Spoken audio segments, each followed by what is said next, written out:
Está no ar Gente que Fala, o melhor programa de debates do rádio brasileiro. Gente que Fala tem texto e direção geral do jornalista Fausto Camunha. Gente que Fala reúne de segunda a sexta-feira formadores de opinião para discutir as principais notícias do dia. Gente que Fala tem o selo de qualidade ABECOM.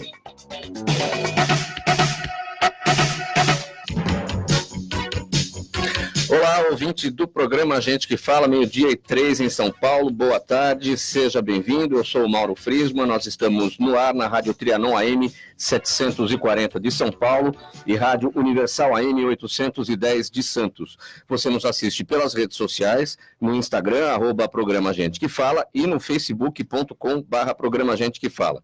Curta as nossas páginas, acesse o nosso blog, fala.com.br. Nós queremos a sua participação, fazendo perguntas aos nossos convidados pelos telefones 3289-3580 e 5052-5555. Eu apresento a partir de agora os convidados de hoje desta edição do programa. Aqui à minha esquerda, para você que nos assiste pelas redes sociais, o doutor Siuichi Fujizaki, especialista em andrologia e geriatria. Seja bem-vindo mais uma vez ao programa. O prazer é todo meu poder estar aqui com vocês. Também conosco, aqui à minha direita, a palestrante e coach Rebeca Toyama, especialista em psicologia transpessoal. Rebeca, seja bem-vinda. Obrigada pelo convite. Também conosco, aqui à minha direita, a médica veterinária, a doutora Maria Cristina Timponi, presidente da Comissão de Entidades Veterinárias do Conselho Regional de Medicina e Veterinária do Estado de São Paulo. Doutora Maria Cristina, muito seja obrigada bem-vinda. Pelo convite, é um prazer estar aqui. E fechando aqui a mesa dessa edição do programa Gente que Fala de hoje, a ginecologista e também obstetra, a doutora Patrícia Gonçalves. Ela é professora da Faculdade de Medicina da USP e do Centro Universitário São Camilo.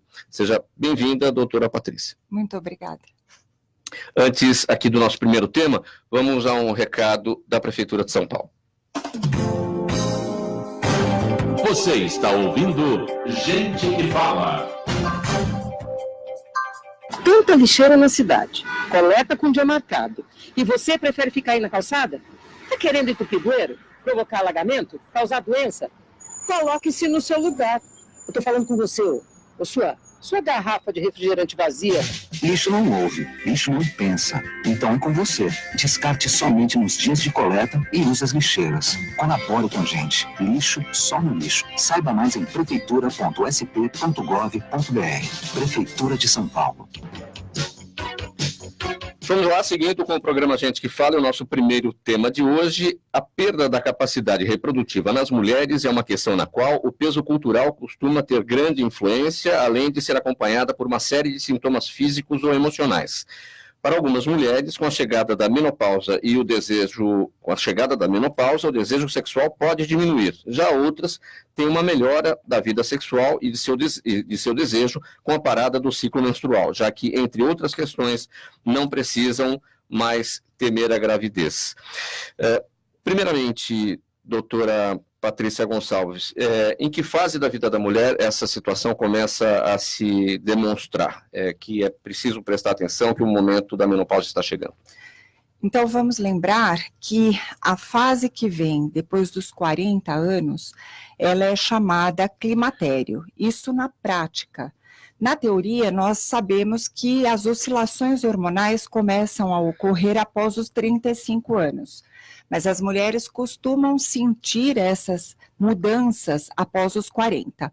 A menopausa, vale lembrar que ela é uma data, assim como a menarca é a primeira menstruação, a menopausa é a última menstruação que a mulher tem, que encerra a vida reprodutiva feminina.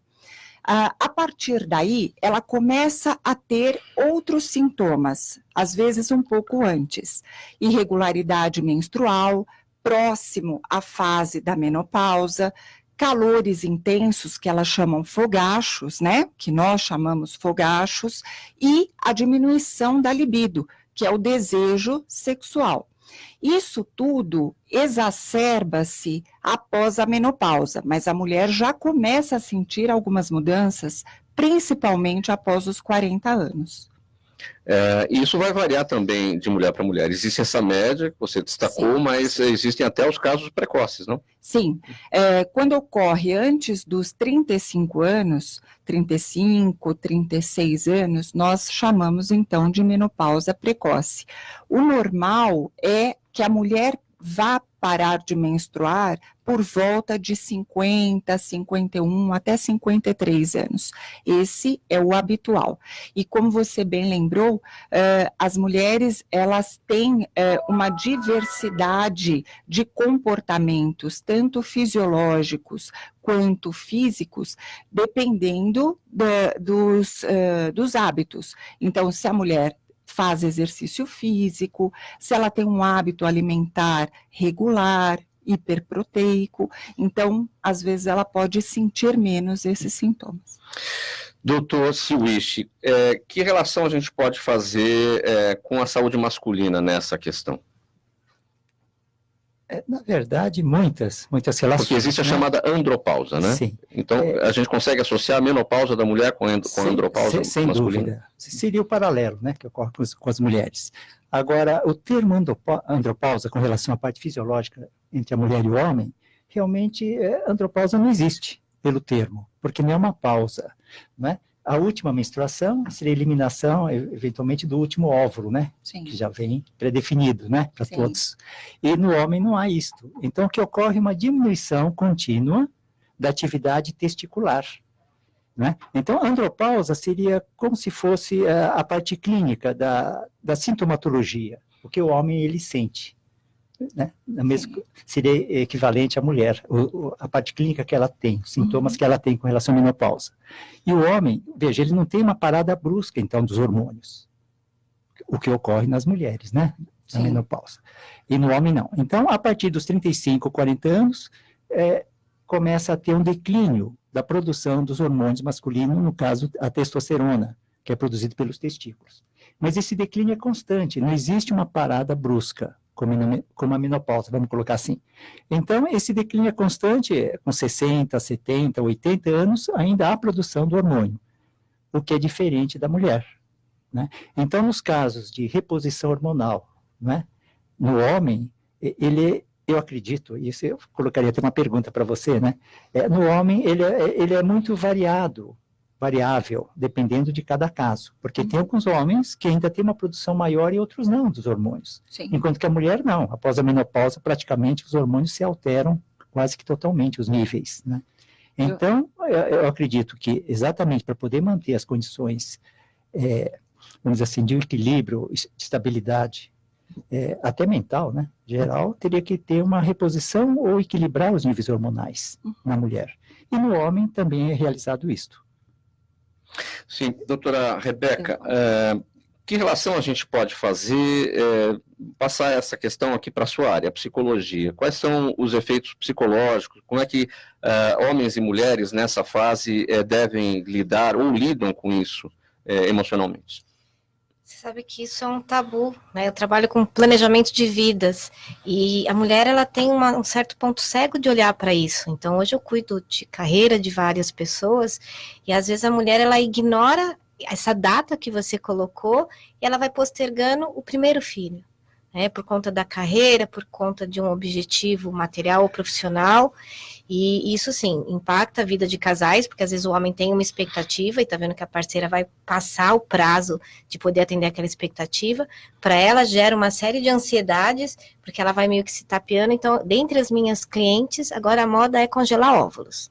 Então, fazer um provisionamento financeiro, né, que não é uma coisa barata, acessível para todos, para congelar óvulos. Só que tem algumas mulheres que estão começando a pensar isso aos 39 anos, né? Então, sim, impacta muito, Maura, essa questão, que muitas vezes elas não olham para isso. E é uma coisa biológica, falou, isso não é uma coisa que dá para postergar, fazer uma negociação com a mãe natureza, né?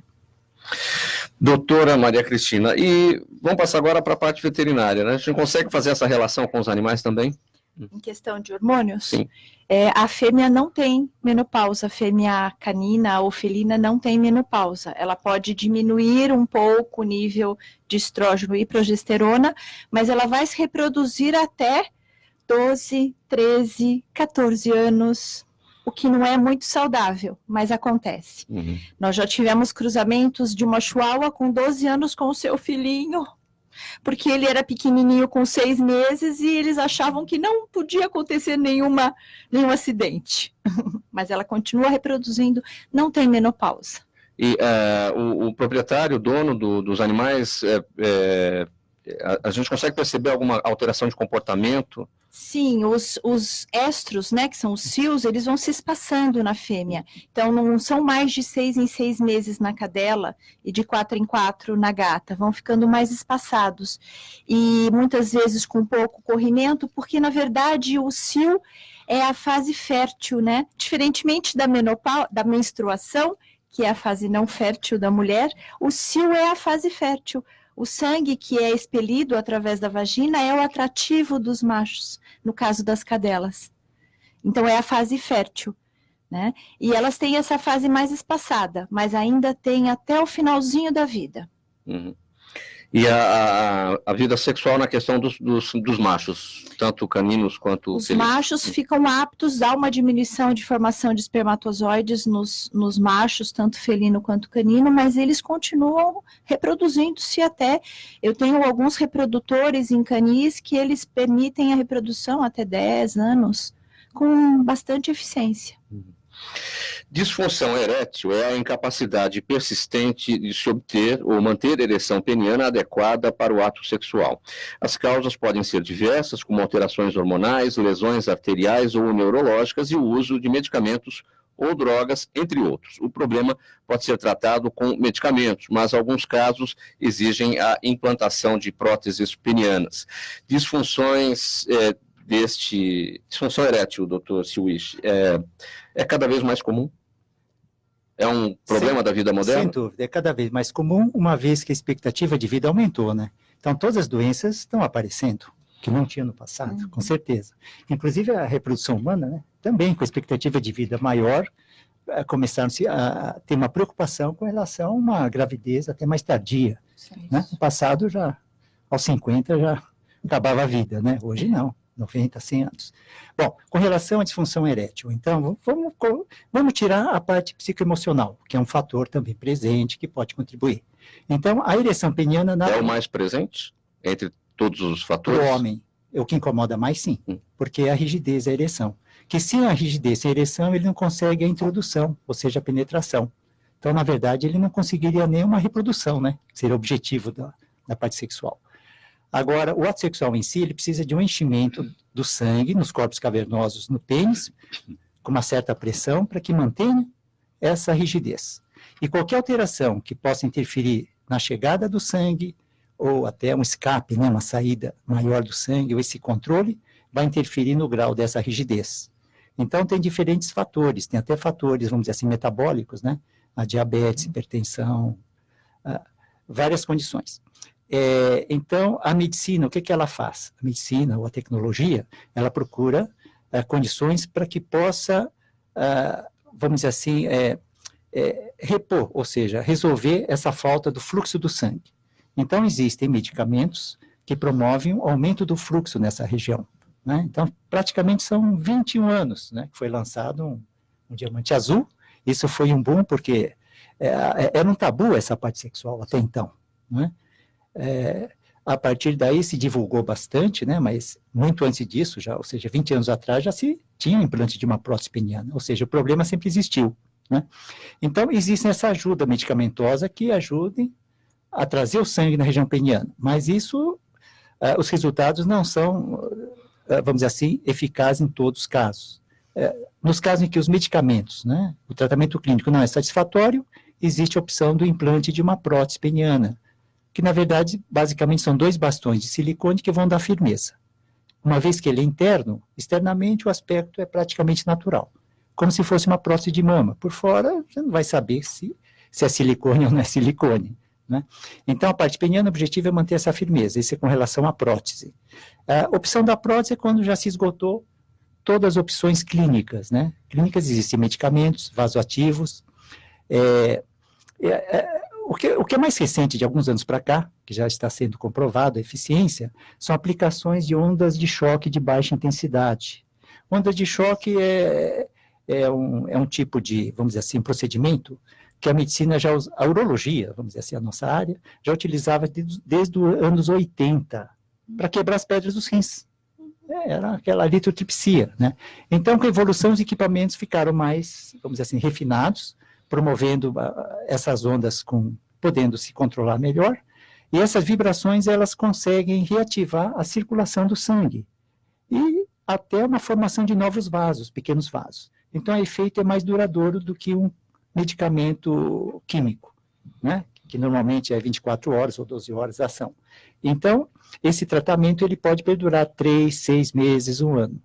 Mas é um procedimento que ainda está de 2, 3 anos. Claro que tudo na vida, tanto para homens quanto para as mulheres, para o bom funcionamento do corpo humano, é estilo de vida, é alimentação e os cuidados, evidentemente, com a saúde. Falando a respeito dos homens que não têm o hábito de ir ao médico, o homem vai quando sente dor, ou vai quando a parceira incentiva, enfim. O homem é meio complicado para isso. Existe um estudo, ou dá para estimar, quantos casos de disfunção erétil poderiam ser evitados por falta de prevenção, por falta de ir ao médico, por falta de atividade física, por uma alimentação que não é adequada no dia a dia, ou seja, estilo de vida? Bom, com relação ao estilo de vida, esses cuidados com relação à saúde, a mulher realmente, se for comparar com o homem, ela é campeã, né? Que ela se cuida totalmente. O homem, realmente, ele só chama o bombeiro que a casa já não tem mais recuperação, né? Já pegou fogo. Mas isso, na verdade, existe até uma explicação, né? Que quem cuida da família, né? É a mulher, ela que cuida da família, dos filhos, leva a filha ao médico, etc. Tal.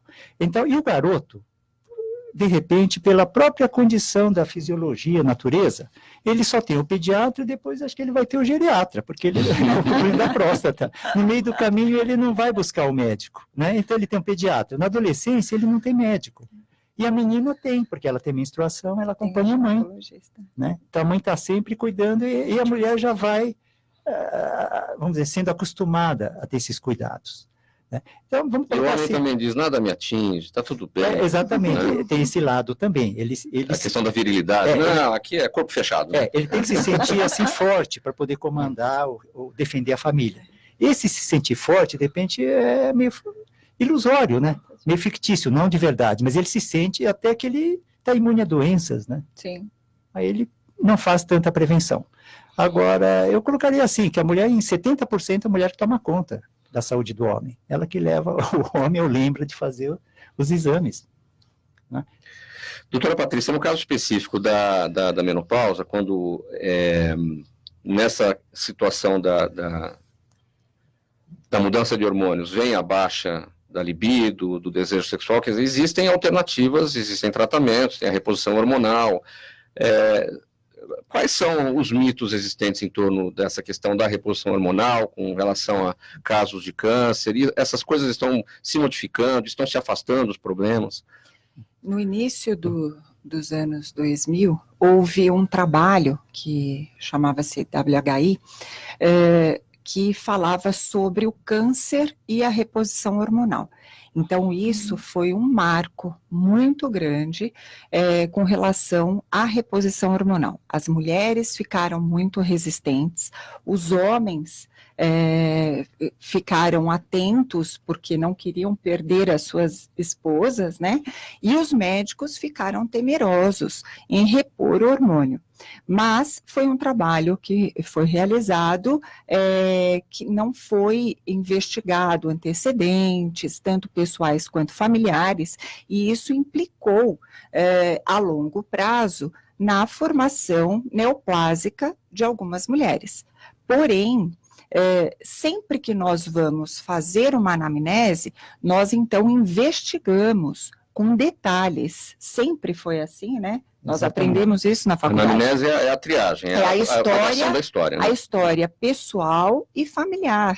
E isso implica muito em direcionar alguns exames, por exemplo, como mamografia mais precoce, caso a mãe ou a avó tenha tido, né, dessa mulher em questão tenha tido câncer precocemente. Então, existe uma gama de reposição hormonal que não necessariamente é uma reposição hormonal sintético-equina, que nós usávamos com mais frequência. Então, é lógico que existem casos que precisa lançar mão desse artifício para poder tratar essa mulher, porque ela tem sintomas exacerbados, mas os sintomas mais recorrentes são secura vaginal, fogachos, diminuição da libido, e que direcionado individualmente, o que é mais importante que o nosso ouvinte entenda, que cada caso é um caso.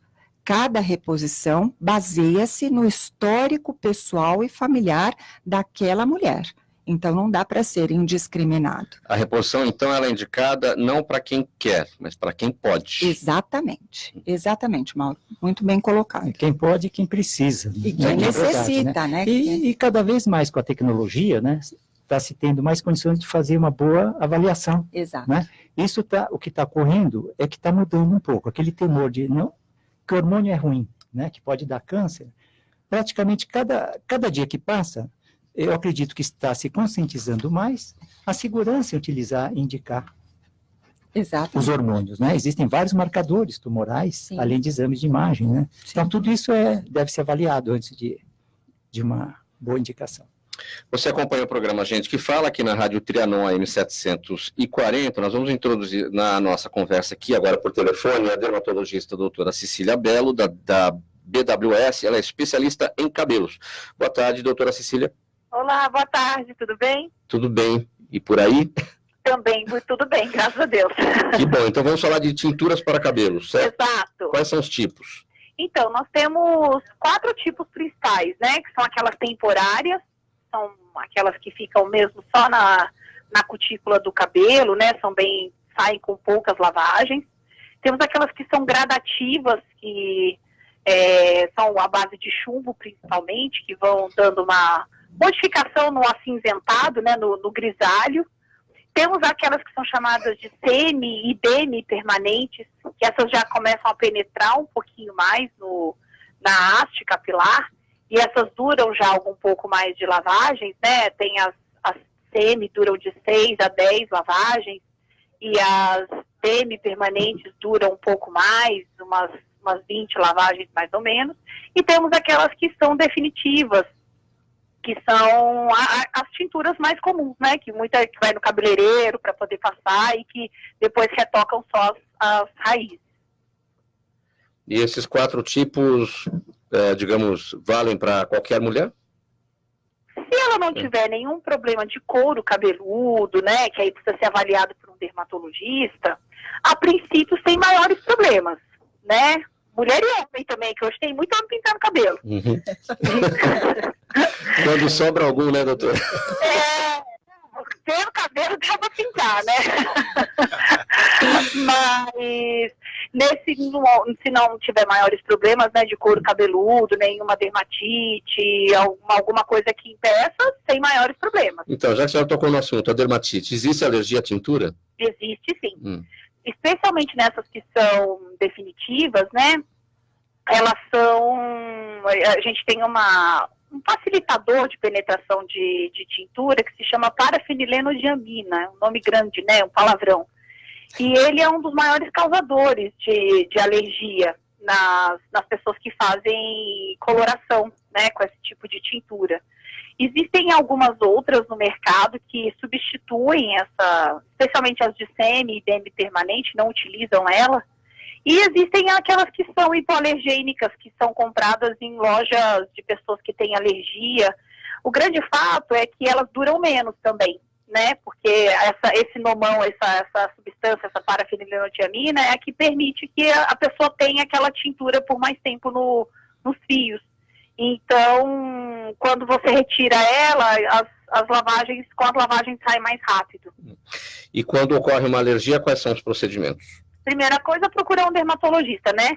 Porque você vai ter prurido, coceira no couro cabeludo.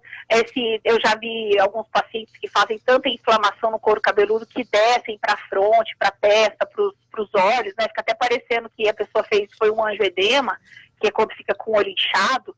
e tem muita coceira quando faz as tinturas. Então, neste caso, procure suspender, né, parar de fazer as tinturas, vai ficar de cabelo branco a princípio, procurar um dermato para poder fazer o diagnóstico.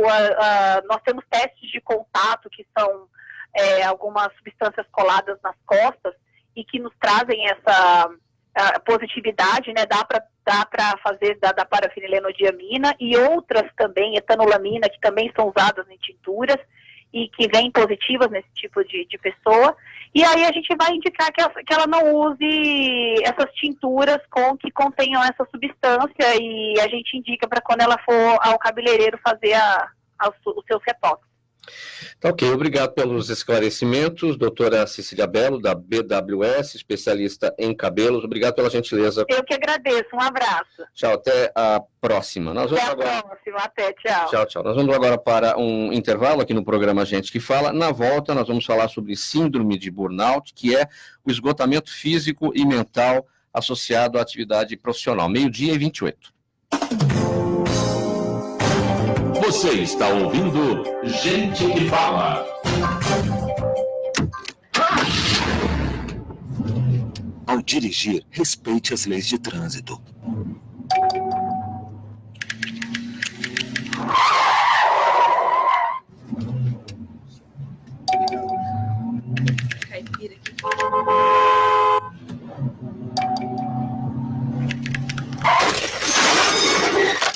O recado é claro. Ao volante, nunca use o celular. Uma campanha da Prefeitura de São Paulo.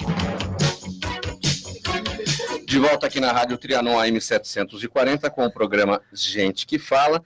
E o nosso tema é o seguinte, a partir de agora. A Organização Mundial da Saúde mudou a classificação da síndrome de burnout, incluindo na classificação internacional de doenças como um tipo de esgotamento físico e mental associado à atividade profissional. Pensando no aumento do número de casos da síndrome no Brasil, a especialista Rebeca Toyama desenvolveu um teste com algumas perguntas com a finalidade de identificar se está na hora de buscar a ajuda de um profissional. Primeiramente, Rebeca, o que é a síndrome de burnout? Como é que a gente pode saber se está sendo vítima dessa síndrome por questões profissionais, pelo esgotamento profissional? Bom, primeiramente, existe quase que uma compulsão por trabalho, né? Então, o indivíduo ele começa a perder interesse por qualquer outro assunto.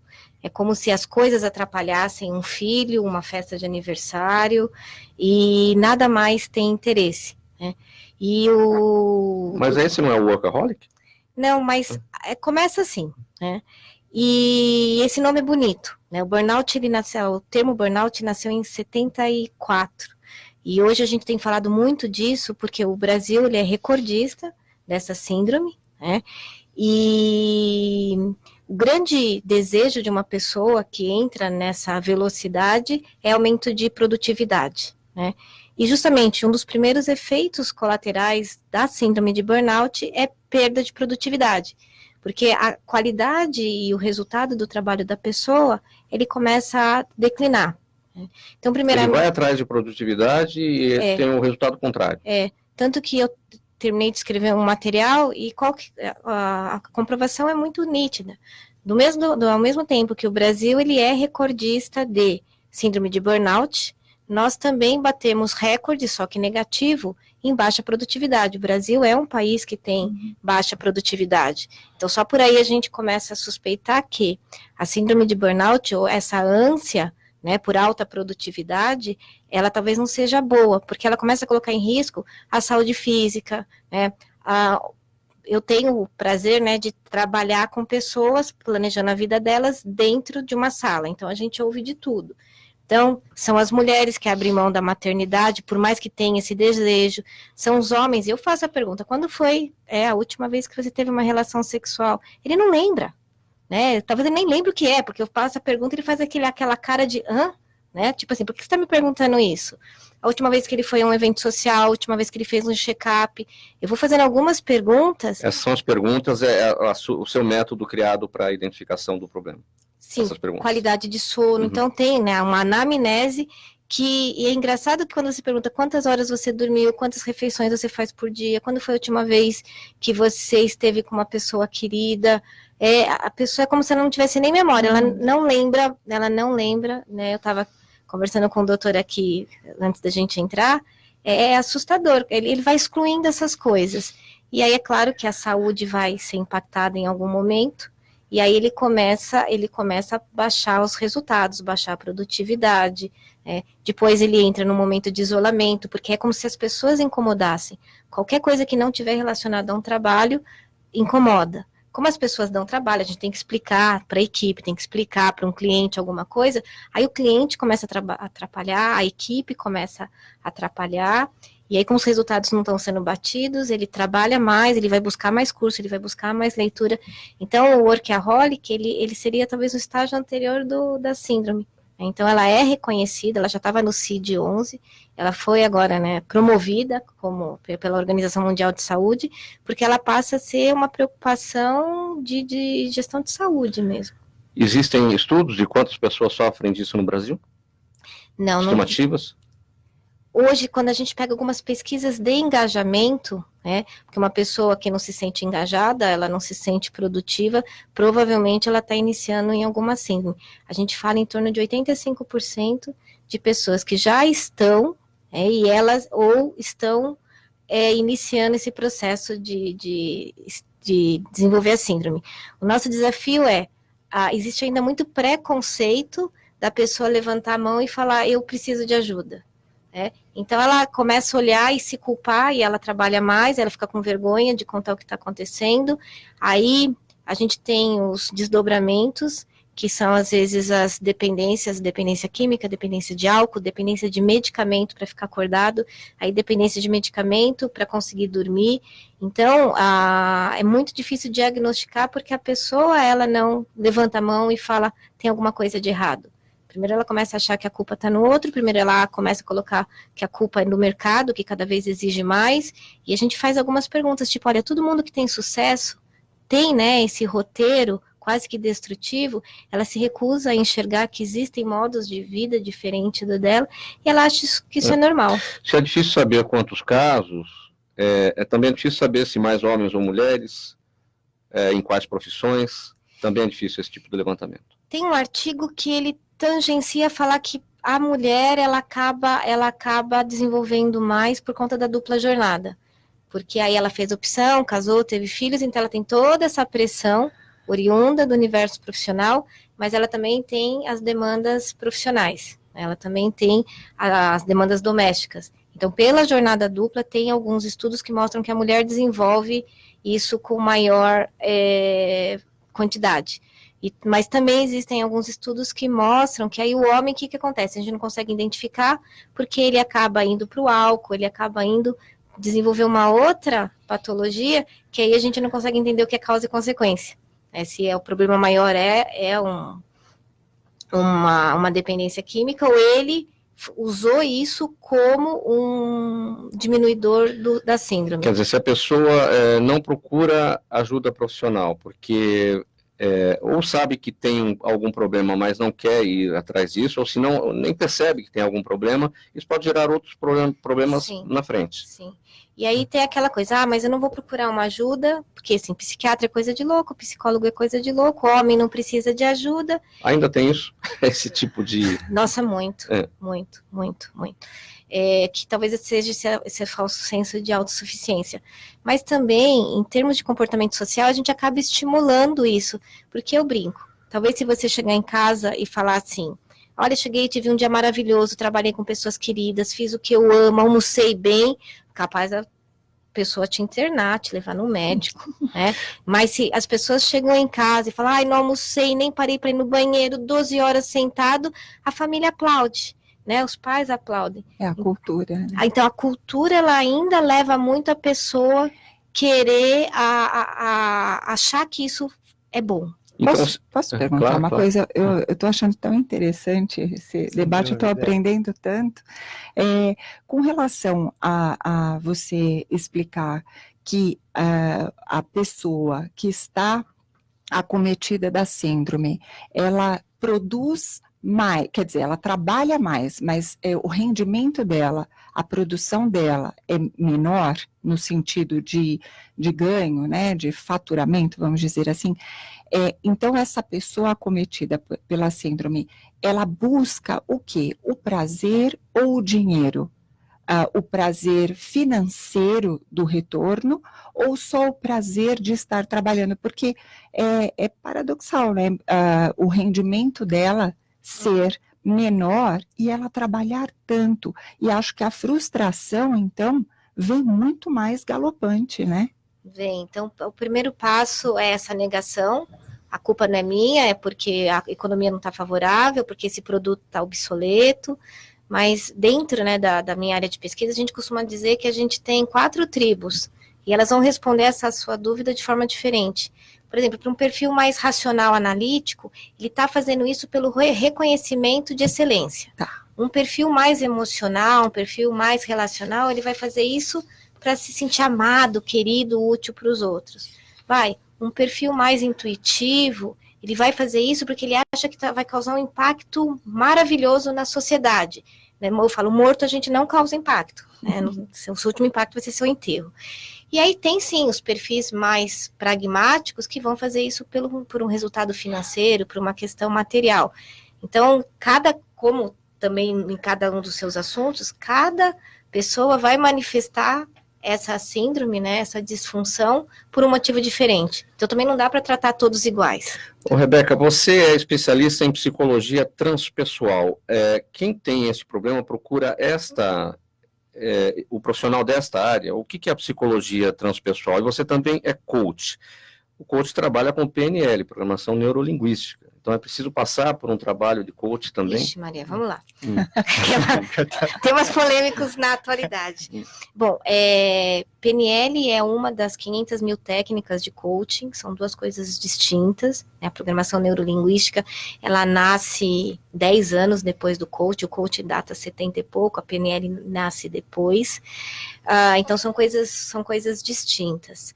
A psicologia transpessoal, a gente costuma dizer que é a 4ª força da psicologia.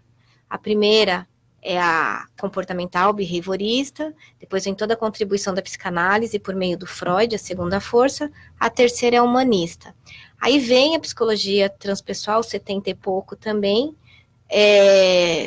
tendo um dos fundadores, Abraham Maslow, que começa a trazer que o ser humano ele é um pouco mais subjetivo do que a gente imaginava. Ele é muito mais do que razão e emoção. Nós temos aspectos que nos movem, que eles estão em lugares muito profundos que a gente não tem acesso. Recentemente, a neurociência, por meio de pesquisas e equipamentos, elas vêm comprovando isso cada vez mais. Então, hoje a gente tem um número que oscila um pouco, mas é o quê? Entre 10% da minha capacidade mental eu tenho acesso de controlar ou de escolher. 90% é como um iceberg, está debaixo, a gente não faz a menor ideia, né, o que nos motiva. É claro, se eu gastar mais do que eu ganho, eu vou ter uma disfunção financeira. Por que as pessoas fazem isso? Se eu comer mais do que eu preciso, né, eu vou engordar. Disfunção na balança. Uma disfunção, né, física. Mas a nossa espécie continua gastando mais do que ganha, comendo mais do que precisa, machucando pessoas que se amam, né? Então, durante muito tempo, a gente achou que era porque ela era burra, né? Um QI baixo. Durante outro tempo, a gente começou a achar que ela era uma desequilibrada emocional, quando a gente começou a falar do coeficiente emocional. E aí a gente começou a falar, se esses 2 coeficientes não encontraram solução para tudo isso, né, tinha que ter algo além. E é essa resposta que a psicologia transpessoal vem trazendo. Então, ela pesquisa muito a intuição, pesquisa essa pulsão por transcendência, né, e a gente tem encontrado muitas respostas e muito apoio na neurociência. Então, quando a gente está falando de burnout, a pessoa não tem consciência. Se fôssemos seres conscientes, não entraríamos em nenhuma síndrome. Né, mas tem algo em nós, e é algo muito grande, que é inconsciente, e nos coloca nessas situações. E tem cura? Tem. Isso é bem bacana, da linha da psicologia positiva, da psicologia transpessoal, é sempre a compreensão que o ser humano tem uma pulsão positiva, ele tem uma pulsão saudável, né? O que não é saudável é disfunção. Então tem cura. Posso fazer uma? Claro. Essa condição pode ser adquirida, então, né? Sim, Né? É adquirida com o decorrer da vida, né? Sim. Sim, eu acho que esse que Uma vez que é adquirida, por isso que ela pode ser tratada, né? Isso, Não é isso? exatamente. Uhum. Como outras coisas. Sim. Então, ela vem, traz um aprendizado e a gente descarta. Mas enquanto as pessoas não reconhecerem e forem aplaudidas por ficarem 16 horas no seu escritório sem ir ao médico, sem comer, sem etc., ela continua achando que ela está bem, né? É quase, se a gente pegar outras dependências, é uma compulsão por trabalho, né? Outras dependências, então, enquanto uma pessoa estiver aplaudindo porque o colega está enchendo a cara, ele começa a entender que aquilo é bom. Isso acontece na adolescência. Então, tem gente que continua indo pela vida, eu sou o cara que mais aguento trabalho, mais aguento bebida, mais aguento, e isso forma as disfunções. Muito bem. Vamos lá. Outro tema agora, as doenças oftalmológicas, como glaucoma e catarata, em pequenos animais, são bastante comuns e muitas vezes são diagnosticadas tardiamente. Por isso, assim como os humanos, os animais também precisam ser submetidos a consultas periódicas que possibilitem avaliar as condições oftalmológicas.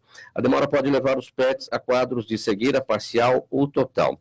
Doutora Maria Cristina, como é que a gente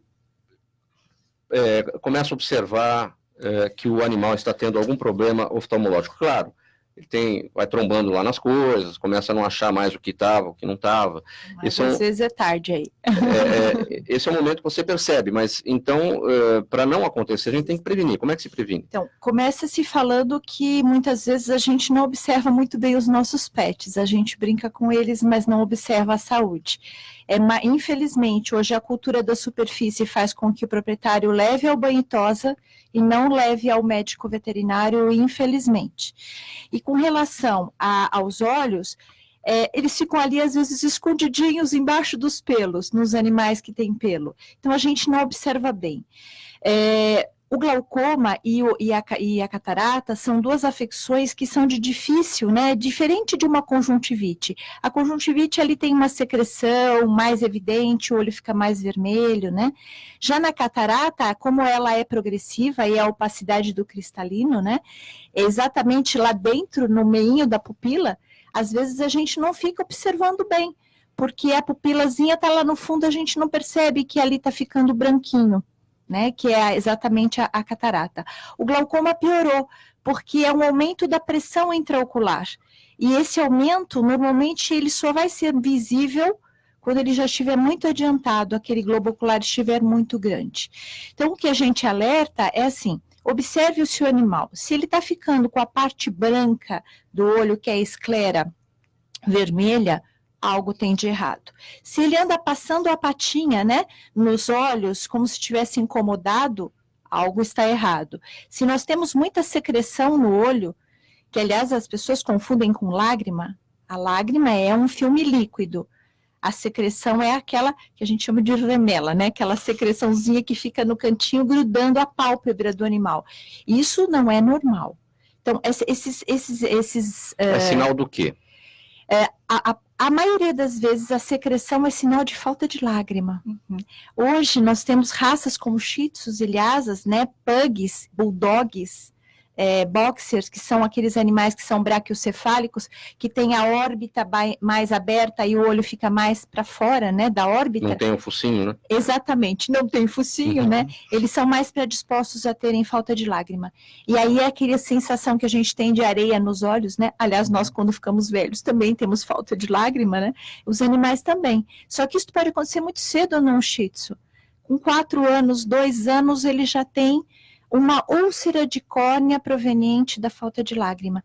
E o primeiro sintoma é exatamente começar a ficar com o olhinho fechadinho, grudadinho com secreção. Já no caso do glaucoma, ele começa a perder a visão. Perdendo a visão, ele vai começar a fazer o que o senhor falou, bater nos objetos da casa, não enxerga mais o petisco que você joga, a catarata também.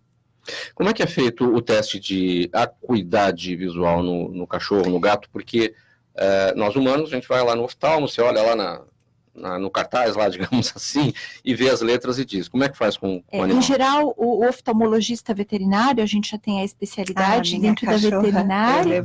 Eu tinha uma Golden que teve ressecamento. Olá. E eu pegava o focinho dela, ia beijar assim e via os olhinhos e percebia que ela estava com secreção. Isso. Aí levei no oftalmo veterinário. Isso mesmo. Eles conseguem fazer uma análise de fundo de olho bastante interessante, medir a pressão ocular, né? Praticamente da mesma forma aqui no ser humano. E você pouquinho mais de trabalho. Você está nessa especialidade, doutora? Não, eu sou clínica geral. Tem que ser um oftalmo veterinário. Para fazer os testes de pressão, sim, porque ele tem o equipamento necessário. Mas eu sempre brinco que nós somos igual os pediatras, na verdade, os clínicos gerais. Sim. Eles primeiro veem o animal e depois a gente faz o direcionamento para o especialista. Porque às vezes o próprio leigo, proprietário, tutor, né, ele não sabe diferenciar. Então, geralmente a gente vê todo ano, no mínimo uma vez ao ano para as vacinas, e a gente então vai avaliando tudo isso e já avisa, olha, o seu animal está com muita secreção, o seu animal está com início de catarata. A catarata, a única forma de resolvê-la é quando há uma falta de visão total cirurgicamente, da mesma forma que é feita a cirurgia humana, né? Às vezes é a retirada e a colocação de uma lente artificial. No animal também. O glaucoma já é, como o doutor falou, medicamentoso no início.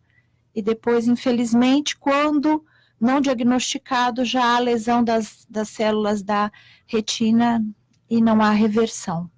Em alguns casos, muito triste isso, mas é feita a enucleação para minorar a dor que o animal sente nesse globo ocular.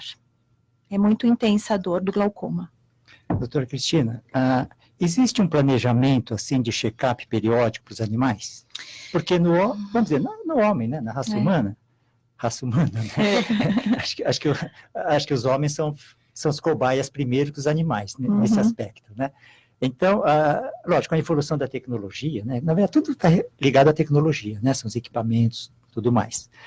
O que ocorre hoje podemos dizer o seguinte, que a maioria dos sinais e sintomas, ou seja, a maioria das doenças, né, mais de 50%, não tem sinal nem sintomas, são diagnosticados antes, ou seja, é uma medicina preventiva, um diagnóstico, vamos dizer assim, precoce. Isso graças aos exames. Ou seja, o indivíduo ele não tem sintoma nenhum, ele está normal. Aí ele vai fazer um check-up dele. Faz a dosagem, né, do sangue, de glicose e tudo mais. Nos animais seria a mesma coisa, mas existe um planejamento, assim, de tempo em tempo? Quando o proprietário vem para as vacinações anuais, que no caso dos animais são anuais, em geral a gente faz esse tipo de consulta preventiva, mas infelizmente nós temos mais ou menos só 25% da população canina vacinada. Então, 75% está longe do veterinário, infelizmente, e esse é o nosso sonho, doutor, que os animais venham para nós não atropelados, envenenados, machucados, e sempre uma consulta de rotina, onde o clínico possa fazer os exames de sangue, um ultrassom, um eletrocardiograma, um ecocardiograma, para diagnóstico precoce das afecções. Eu tenho acompanhado um pouco com relação, à saúde, né, animal, com relação vamos dizer assim, aquela pessoa que tem um animal, que está cuidando do animal, lógico, seria como uma criança, né? Se for do pediatra, né? O animal, ele não fala. Isso. Então, seria como uma consulta uma criança. Então, nesses cuidados, vamos dizer assim, o animal, de repente, ele é cuidado como um membro da família, como um filho, né? Hoje ele é um membro da família. Tem as donas, né, que falam, meu filho, minha filhinha, tal. E tem nutricionista. Compro alimentos especiais para entrega. Né? Sim.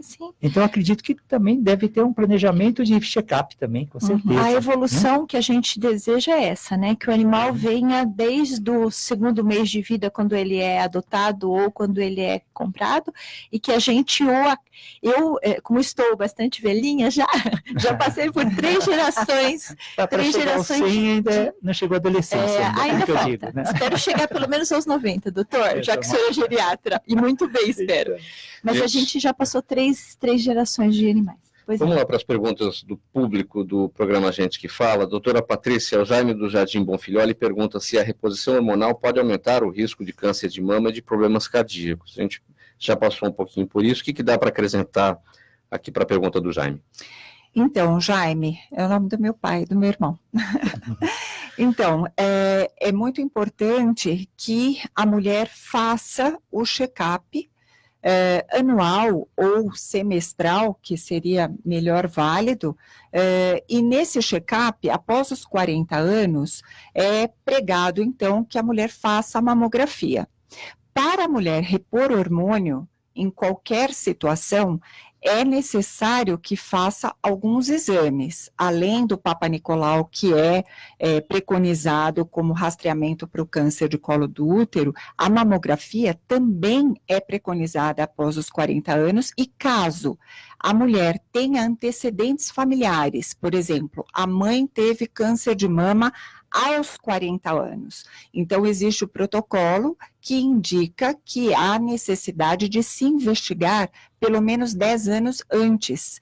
Quanto mais precoce o câncer familiar, mais cedo há de ser investigado naquela mulher.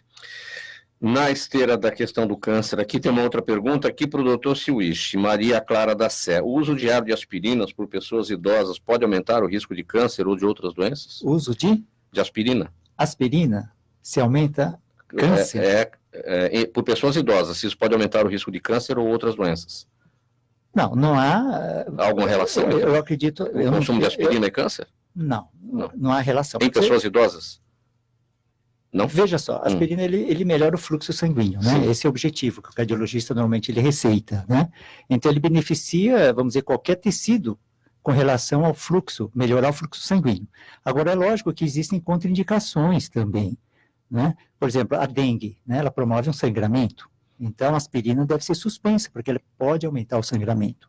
Então todas as patologias que estão relacionadas a sangramento, eventualmente ao aneurisma, né? Alguma condição, deve ser evitado. Agora, com relação a desenvolver o câncer, sim, eu acredito, veja, assim, que não há nenhuma relação. A Fernanda de São Vicente pergunta para você, Rebeca, em que medida o estresse profundo pode ser acompanhado por um psicólogo ou um psiquiatra? O primeiro passo é um psicólogo, né? A diferença de um para outro psiquiatra é um médico, ele vai poder fazer a introdução de medicamentos nesse tratamento, mas o quanto antes a pessoa for procurar ajuda, menor essa necessidade de inclusão de medicamento no tratamento. Então, o primeiro passo é um psicólogo. A Milena do Tatuapé, para você, doutora Maria Cristina, a sua avaliação sobre o atendimento veterinário no sistema público de saúde. No sistema público de saúde, o tratamento veterinário, na verdade, o sistema público de saúde não contempla, né, o serviço veterinário.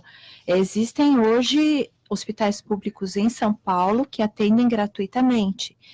Eu não conheço o serviço daqui de São Paulo, sou de Jundiaí, eu não conheço efetivamente o serviço.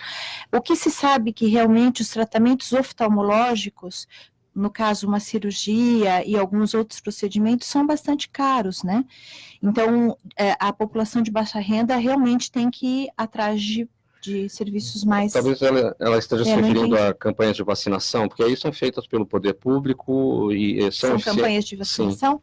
As campanhas de vacinação só contemplam a raiva, né? Infelizmente. As outras doenças muito importantes, como sinomose, parvovirose, não são contempladas. Sim. E, infelizmente, como na medicina humana, as campanhas não estão surtindo o efeito desejado, não se está batendo as metas, infelizmente. E bem objetivamente, doutora Patrícia, a última pergunta aqui da Daniela da Bela Vista, ela pergunta a sua opinião sobre o projeto de lei da deputada Janaína Pascoal, a deputada estadual aqui, né, que quer permitir a opção por cesarianas na rede pública.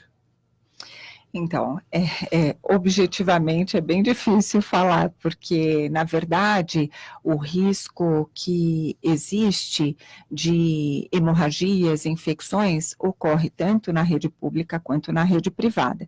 Então, eu costumo dizer, uma gravidez, ela começa com o pré-natal e vai ser direcionada ao parto natural, ao parto normal. A cesariana, ela é recomendada, indicada pelo profissional de saúde, pelo médico em questão, quando existe risco materno ou fetal. Então, eu acho difícil, porque eu atendo pacientes que chegam para mim e dizem, eu quero fazer uma cesariana. E aí eu digo, vamos esperar, ainda que seja uma cesariana, mas vamos esperar a maturidade fetal.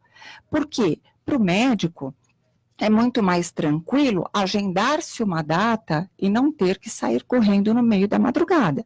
Porém, existem riscos também na cesariana, e nós temos que avaliar isso de uma maneira com um olhar bem crítico e bem detalhado. Doutora Patrícia, 10 segundos para a sua despedida, mensagem final. Eu adorei estar aqui, agradeço muito o convite, aprendi muito aqui, e eu desejo aos ouvintes que sempre escutem programas como esse, que traz tantas informações tão saudáveis enquanto nós discutimos aqui, e parabenizo a vocês. Muito obrigado. Doutor Siwish, bem rapidinho. Sim, eu completaria aqui a doutora Patrícia, né? Realmente essa reunião poderia durar 5, 6 horas, que realmente está muito interessante, né? Pode ser, senhor. Eu agradeço aqui. Pode. Tá, foi muito boa esse encontro. Doutora Maria Cristina. Eu agradeço bastante e peço aos ouvintes que busquem informações. Quanto mais a gente se informar, mais rapidamente a gente vai cuidar melhor dos nossos pets. E Rebeca, sua palavra final.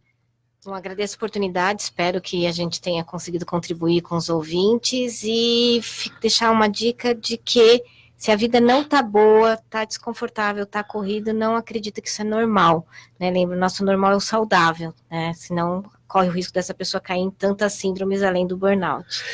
Antes do nosso ponto final no programa de hoje, um recado da Prefeitura de São Paulo. Tanta lixeira na cidade, coleta com dia marcado, e você prefere ficar aí na calçada?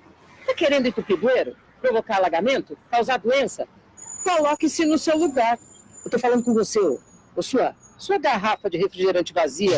Lixo não ouve, lixo não pensa. Então é com você. Descarte somente nos dias de coleta e use as lixeiras. Colabore com a gente. Lixo só no lixo. Saiba mais em prefeitura.sp.gov.br. Prefeitura de São Paulo. Termina aqui o programa Gente que Fala de hoje. Na mesa de som, Cléo Rodrigues, apresentação minha, Mauro Frisman, pauta e redação Pedro Schiavon, diretora de produção Zenilda Salvato, direção-geral jornalista Fausto Camunha. Do outro lado do Gente que Fala, você, ouvinte, a razão da nossa presença aqui. Tchau, até amanhã.